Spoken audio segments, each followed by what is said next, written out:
Hello my viewers, welcome back to the channel. And by the video title, you know what this video is about. Steelers versus Packers game preview. If you're new to the channel, I always do the game picks and I do like a preview of each games and get my takes on who I think going to win the games. I do those on Wednesday usually. Yesterday I uploaded on Thursday because I forgot to upload it on Wednesday, but usually it's on Wednesday.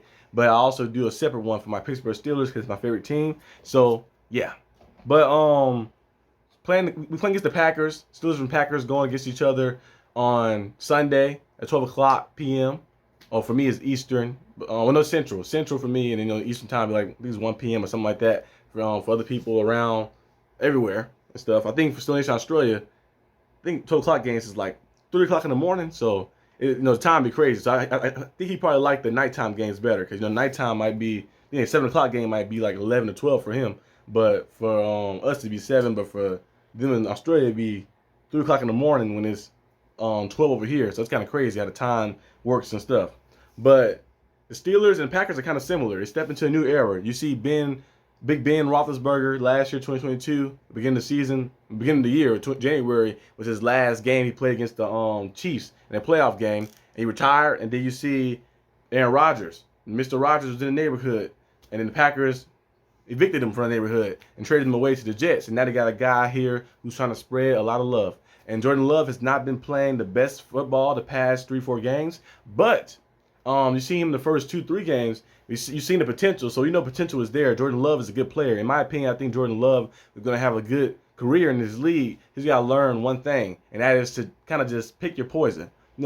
Take your chances when necessary. Sometimes he forced the ball a little too much. Maybe that's because he had a lot of early success in the first few games of the season. So you kind of get that confidence of saying, I can put it here, put it there, and put it everywhere. But now you got to kind of learn how to do that Tom Brady style, Tom Brady, Peyton Manning style. One thing I love about Tom Brady and Peyton Manning, even early on in their careers, I know Peyton Manning threw a lot of picks his first season, but early on in their careers, they found a way to use guys at the backfield. They used their running backs at the backfield. They made things happen, especially Tom Brady. Tom Brady used Stephen Ridley. He used Danny Woodhead. He used James White. He used all different type of backs at that backfield and used as an extension of their run game and their short passes and just making teams kind of have to step up. And when they stepped up, then you took your shots down the field. And the Packers got a little more weapons than what Brady had. Brady had the Elmans and the Amendola and all those guys and stuff. Those are solid guys, but when you look at the Packers' weapons, you look at Dobbs, Romeo Dobbs, who's a physical receiver, can go up there and catch the 50-50 balls. And then you look at Christian Watson. They should probably try to run that scheme a little more. You got a guy in Aaron Jones. I think Aaron Jones been banged up for the past few games a little bit. He missed some games here and there, but I feel like the Packers should run a scheme similar to like the Patriots did, especially early on with Brady, and he kind of move it to his own, because they kind of got in the rhythm a little bit with that, and using the running backs at the backfield and running routes at the backfield, line them up different spots, using your tight ends, being that 12 personnel set, and doing different things at the quarterback. Take those little small short stuff and then take the deep shots when necessary to kind of keep them contained. Last game against the Rams, we saw a little more of that. Jordan Love kind of being more poised and just taking his chances here and there and stuff. But I think his season, he has 12 touchdowns to just 8 interceptions. Not the most eye-popping numbers, and not bad either. It's kind of a little above average type numbers. But he had a terrible passer rating. His passer rating is 81, so that's not them bright. So you need to get that up, more completions, and just being more consistent. Consistent throughout the game. Nothing wrong with taking the check down. Sometimes you gotta force it. Some people always think, I gotta take the touchdown. Sometimes it's either check down. You can look for a big play on the field, but most times you just take your chance with this right here. It's the safe route. Go to safe bet. And then when there's an opportunity to open up, then you seize the moment to take the opportunity down the field.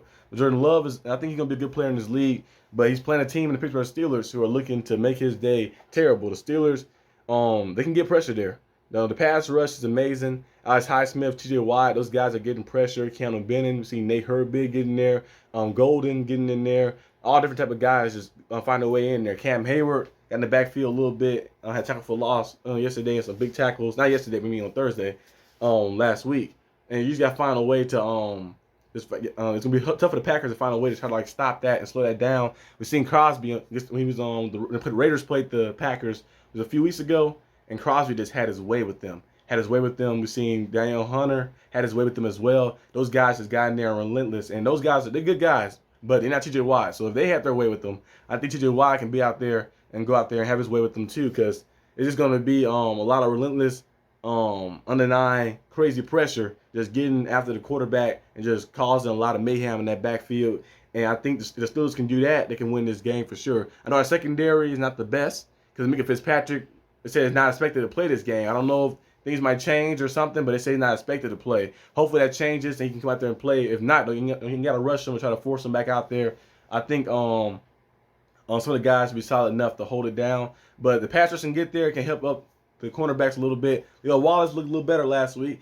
Joey Porter Jr. looked good last week too. Besides, I'll probably give him like a let's see, a grade, probably like a B plus. I would give him an A, but he had a lot of penalties. The penalties, he had the face mask one on accident. He tried to tackle this guy, accidentally grabbed his face mask, and then he had the I think it was holding penalty one time too. Then another penalty they called on him that was kind of a little bogus. You didn't see anything in the replay, but most of the penalties, two of the penalties right there, those were some costly ones a little bit. It kind of got the Titans some field goals and stuff.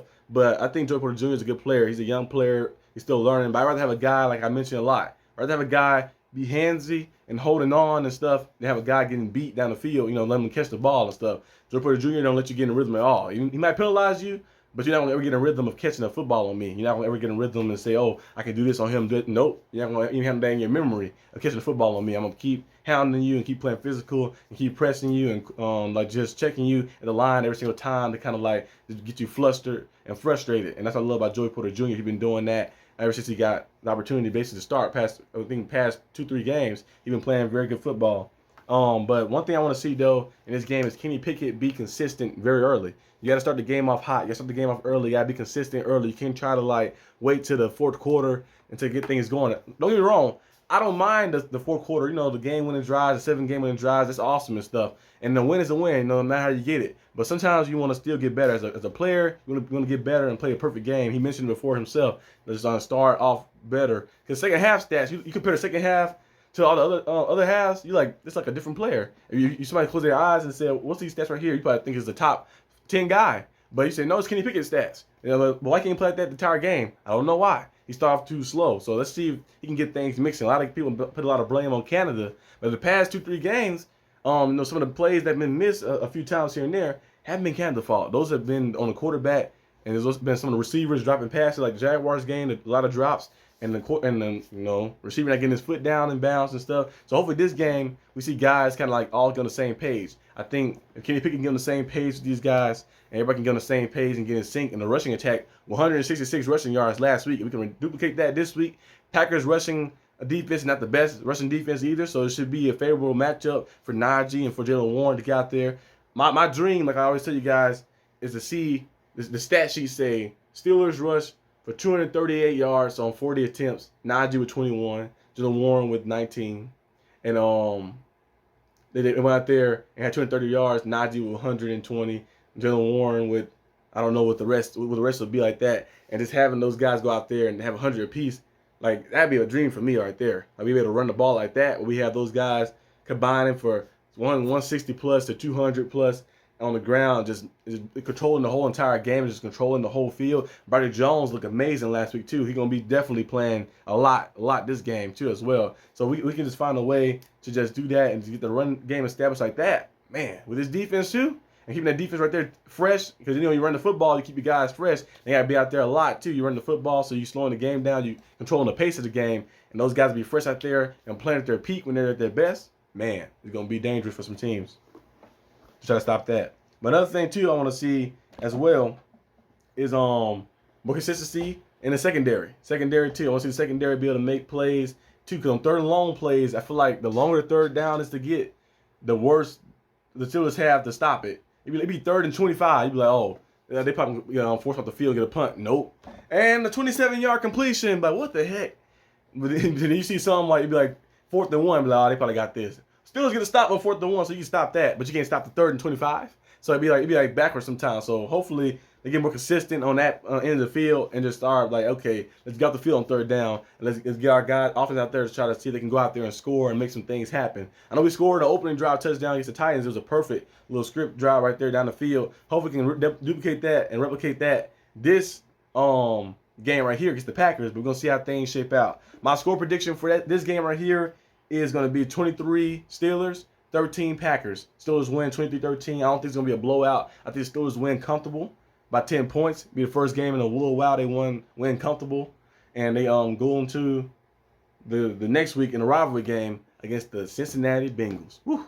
Now that was going to be tough. You can't start off slow against those guys. You start off slow against those guys, you will lose 30-3 for sure. So hopefully we don't do that. But we're going to take one game at a time. We're going to try to find a way to beat the Packers on Sunday, and then we'll see what happens after that. But that's all I got for the video today, guys. Hope you guys enjoyed this video. If you did, leave a like and subscribe for more content. And I'll see you guys next time on the channel. Peace out.